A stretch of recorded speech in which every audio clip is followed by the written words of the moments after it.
Now in this section, we will continue with some of the basic commands. We'll see how to connect the router, and then we'll see the command line of the router by using a Cisco router here. So to get into the command line, as we discussed in our previous section, you need to do something called console connection.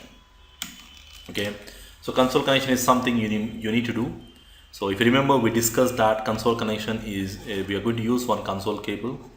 On the one side you have an RJ45 which we are going to connect on the console port, and the other end you have some DB9 port or the 9-pin port which you find on the computer. You need to connect this cable on that, and we call this as a console connection. So the basic prerequisite, if you want to get into the command line of the router, you must have a console connection initially. Okay, so that's what we are going to do here. Now once we have this console connection, so the next step is you need to use some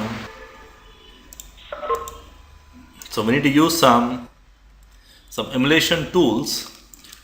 We call them as terminal emulation tools, which will allow you to see the command line of the program. And in this command line we need to tell which port you are connecting and what's the device. And once you define that parameters, now these programs will allow you to see the command line of the router. So I got some couple of snapshots of some of the emulation tools. Like if you're using some Windows XP operating system or any other operating system, not in Windows 7, Windows 8, you don't find this hyperterminal by default. But if you're using some Windows XP operating system, you will find this hyperterminal application comes by default. Now to do that, we need to go to Start, Programs, Accessories, and then Communication, and then we can go to Hyperterminal. And once you open that particular connection, it will ask you the name for the connection, and then we need to tell which port we are using here. On the computer, if you have COM1, COM2, typically we call them as COM ports. So mostly you will have one COM port. If you have more than one, you can try COM1, and then we have to use an option called Restore Defaults. These are the actual port settings for the console connection which we did. Now here you need to tell which port you are connecting. So on the computer we are going to connect on COM1. Now this particular program is going to show you the output of the device whatever you are connecting on that particular COM1 port. Now once you restore defaults and you click OK, you will be able to see some screen, something like this. Now this screen is going to show you the command line of the router.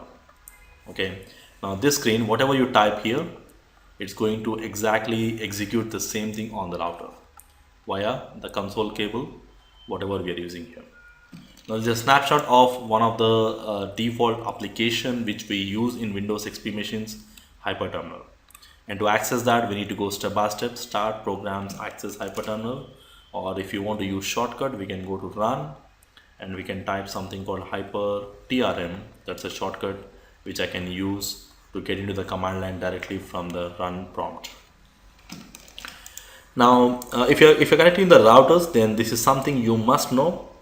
Apart from that, we can also use something called an open source program called PuTTY. I can use this router where I can connect my router to the COM port, like the console connection, and then we need to tell the serial connection here with a speed of 9600, whatever the port speed, and you have to tell which port you are connecting. I'm connecting on COM port, and that is COM1. Once you do this, and then when you click on open, you'll find the command line on a separate window here. The window looks like this, and you can see the command line more similar to your hyperterminal screen. So we have a different options, whether we can use hyperterminal, which is one of the most common way of accessing the console connections, or we can use PuTTY. Even you have some Teraterm, Secure CRT, some other programs you'll find. Okay, so most commonly I prefer either hyperterminal or PuTTY softwares. Okay, so in the screenshot wise, this is how they look. Okay, so let's try to get into the router command line. So here I'm not connecting a real router here. Okay, so if you're connecting a real router, this is how we need to do. So I'm going to show you the similar kind of thing on a simulation tool called Packet Tracer Cisco, where I'm going to open up this Cisco Packet Tracer tool, and I'm going to do the similar kind of thing. It's a one kind of emulation where, as I said, on the left side of the bottom you will find some routers here. We can drag and drop any one router. Just drag and drop any one router here, And then if you want to have a console connection, we can take a computer, and then when you click on this cable, you'll find a console cable, connect to console port, and it goes on my RS-232. Now this RS-232 is exactly the same port what you'll find on, it's actually a console port, you know, DB9 port. This RS-232, whatever we say, this port is actually sorry, DB9 port, 9-pin port on the computer, and this is a console port. Now if you want to see the command line, generally we need to go to desktop, and then we can run some option here, terminal. Now this is like a virtual, it's going to look the same way. Now you can see the router has booted. You can see all this output here. Let me just power off the device, and if you want to do the same thing like powering off the device, just go to click on the router, and here you'll find the power off button, more similar to your router here, and you can see there's nothing, you don't see anything here. And once you power on, let me just power on the router here, and you can see the router starts the booting process here. So it's kind of one kind of simulation where when you connect the real routers, we generally connect in this way, the one which I have showed you in your normal devices.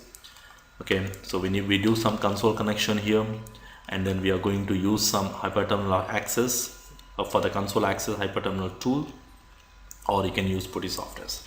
Okay, so most of the time here in the labs I'm going to show you on the simulation tool, because so that it makes a little bit easy for you to simulate the labs as if you are connecting on the real routers. But at the end there won't be much difference when you are connecting a router. When you're connecting a router and getting into the command line, and this is just like a console screen, you know, whatever the screen you see, it is exactly equivalent to your console screen. You can see the router is booting, and it has finished the booting process. Now the booting process is much faster on this program here on the Cisco Packet Tracer. Let me just highlight some of the outputs while the router is booting. Now you can see this is a bootstrap or the BIOS bootstrap version on the ROM version, we can say, and you can see this decompressing the image. It is going to copy the image from the flash into the RAM, and then it is decompressing it, and some restriction message from Cisco, the same output you'll find on the real routers, exact. And I'm using some 2600 router here, and the iOS version is 12.2. Now the current iOS version from Cisco is 12.3, 12.4. After that there is something called 15.x iOS versions. So 15.1, 2, 3, 4 is already released, announced. So probably you'll find these are the latest iOS versions from Cisco, 15. iOS versions. And then if you just come down, I'm using 2621 platform, and this is my main memory. So somewhere around 256 MB, I can say that is a main memory RAM capability of my router. And then here, if you come down a little bit, you'll find this router is supporting 2 fast Ethernet ports, and then 32 KB of NVRAM capacity, and then 64 MB of flash memory. And after that you'll see some modes. Now from here onwards your actual command line starts. Okay, now you can see everything here. From here onwards we can start with the commands and with the different types of commands. That's something we'll see in our next video, like what are the different types of commands you'll see. Now all the commands are divided into different modes, we call it them as. We'll see these modes more in detail in our next section.